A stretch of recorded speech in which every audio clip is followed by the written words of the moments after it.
Assalamualaikum warahmatullahi wabarakatuh. Perkenalkan, nama saya Kamila Aprilia. Saya mahasiswa semester 5, jurusan Sistem Informasi di Universitas Nusa Putra Sukabumi. Di sini saya akan menjelaskan tentang mata kuliah manajemen strategi. Apa sih manajemen strategi itu? Manajemen strategi merupakan aktivitas manajemen tertinggi yang biasanya disusun oleh Dewan Direksi dan dilaksanakan oleh CEO serta tim eksekutif organisasi tersebut. Nah, apa saja sih elemen, manfaat, dan posisi di dalam manajemen strategi ini? Nah, di sini saya akan membahas satu persatu. Nah, untuk elemen manajemen strategi terbagi menjadi dua, yaitu ada elemen pertama yang bersih tentang analisis, keputusan, dan tindakan, di mana komponennya adalah manajemen strategis berkaitan dengan bagaimana manajemen menganalisis sasaran strategis seperti visi, misi, dan tujuan, serta kondisi internal dan eksternal yang dihadapi perusahaan. Nah, setelah melakukan analisis, perusahaan harus menciptakan keputusan strategis yang menjawab dua pertanyaan utama. Yang pertama, ada industri apa yang harus digeluti perusahaan tersebut, bagaimana perusahaan harus bersaing di industri tersebut, tindakan diambil untuk menjalankan keputusan tersebut, dan tindakan yang perlu dilakukan akan mendorong manajer untuk mengalokasikan sumber daya dan merancang organisasi untuk mengubah rencana menjadi kenyataan. Lalu yang keduanya ada elemen menciptakan dan mempertahankan keunggulan kompetitif. Nah, untuk dalam elemen dua ini, manajer perlu menentukan bagaimana perusahaan bisa menciptakan keunggulan kompetitif yang tidak hanya unik dan berharga, tapi juga sulit ditiru sehingga mampu bertahan lama. Lalu yang keduanya, keunggulan kompetitif yang mampu bertahan lama biasanya didapatkan dengan melakukan aktivitas berbeda dengan apa yang dilakukan pesaing atau aktivitas yang sama dengan cara yang berbeda. Lalu yang keduanya ada manfaat manajemen strategi. Nah, untuk manfaat manajemen strategi ini terbagi menjadi dua, yaitu yang pertama ada manfaat finansial, yang kedua ada manfaat non finansial. Nah, untuk manfaat finansial ini, bisnis yang menggunakan konsep manajemen strategis menunjukkan perbaikan yang signifikan dalam penjualan, profitabilitas, dan produktivitas dibandingkan dengan perusahaan tanpa aktivitas perencanaan yang sistematis. Nah, untuk yang keduanya ada manfaat non finansial, yaitu meningkatkan kesadaran atas keancaman eksternal, pemahaman yang lebih baik atas strategi pesaing, meningkatkan produktivitas karyawan, mengurangi keengganan untuk berubah, dan meningkatkan kemampuan organisasi untuk menghindari masalah. Lalu yang ketiganya ada posisi manajemen strategi. Nah, untuk posisi manajemen strategi ini, menurut Porter, posisi manajemen strategis terdapat tiga posisi, yaitu yang pertama ada variety based positioning, yang keduanya ada needs based positioning, dan yang ketiganya ada access based positioning. Nah, untuk variety based positioning ini, pada posisi ini perusahaan berusaha memenuhi sedikit subset dari kebutuhan banyak orang. Contohnya seperti Nikon fokus pada pembuatan kamera. Nah, yang keduanya ada needs based positioning, melayani sebagian besar atau bahkan seluruh kebutuhan dari sekelompok konsumen tertentu. Contohnya seperti perusahaan IKEA berusaha memenuhi kebutuhan mebel. Nah, yang ketiganya ada access based positioning, yaitu menargetkan pelanggan yang memiliki kebutuhan serupa tetapi dengan rute akses yang berbeda. Contohnya seperti PayPal untuk transaksi keunggulan secara global. Nah, lalu bagaimana sih proses, jurus, dan strategi yang terdapat di dalam manajemen strategi? Nah, saya juga akan jelaskan. Nah, untuk proses manajemen strategi terdiri atas 3 tahap, yaitu yang pertama ada formulasi strategi, yang kedua ada implementasi sistem, dan yang ketiganya ada evaluasi strategi. Nah, untuk formulasi strategi ini terbagi menjadi 6 bagian. Yang pertama ada mengembangkan visi dan misi, yang keduanya ada mengidentifikasi peluang dan ancaman dari eksternal, yang ketiga juga ada menentukan kekuatan dan kelemahan internal.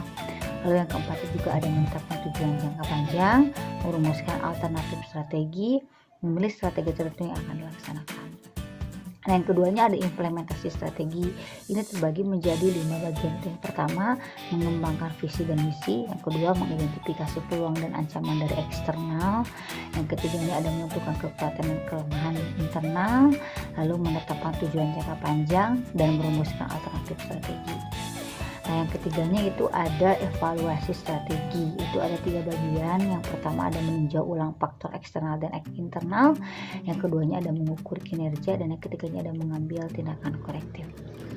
Nah, untuk jurus manajemen strategi ini terbagi menjadi 3, yaitu yang pertama ada product leadership atau keunggulan produk, yang keduanya ada operational excellence atau keunggulan operasional, dan yang ketiganya ada customer intimacy atau keakraban kepada pelanggan.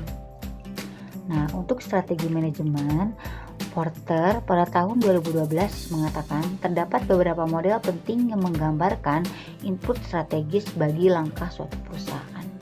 Salah satu di antaranya adalah model manajemen berbasis sumber daya untuk profitabilitas tinggi.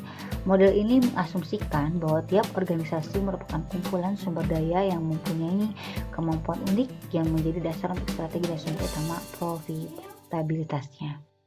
Kita pindah ke materi masih manajemen strategi juga, tapi membahas tentang formulasi strateginya. Nah, yang pertama saya akan menjelaskan tentang formulasi strategi dari visi dan misinya. Nah, visi dan misi perlu disampaikan dan dievaluasi pencapaiannya dan kesesuaiannya sehingga tidak using.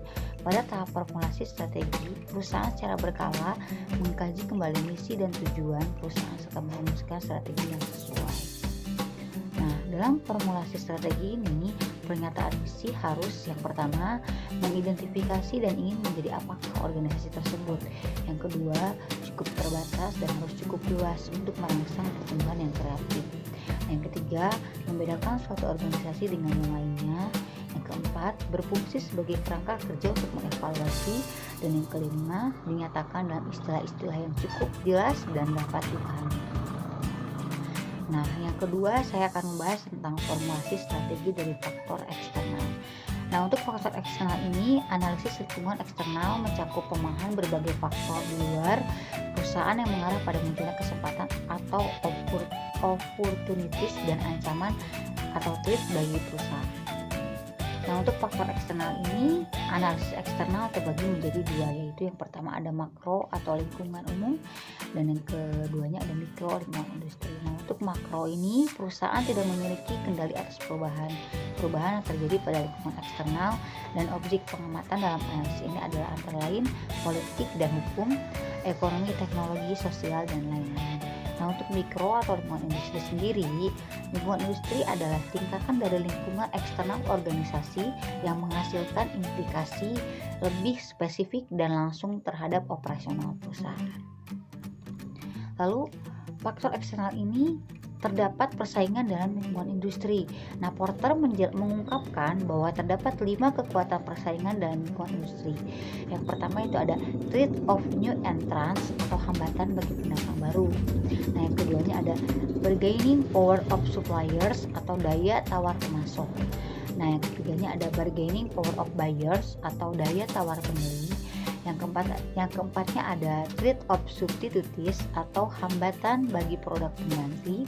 Nah, yang kelimanya ada rivalry among existing competitors atau tingkat persaingan dengan kompetitor. Nah, untuk yang ketiga ada yang namanya formulasi strategi dari faktor internal.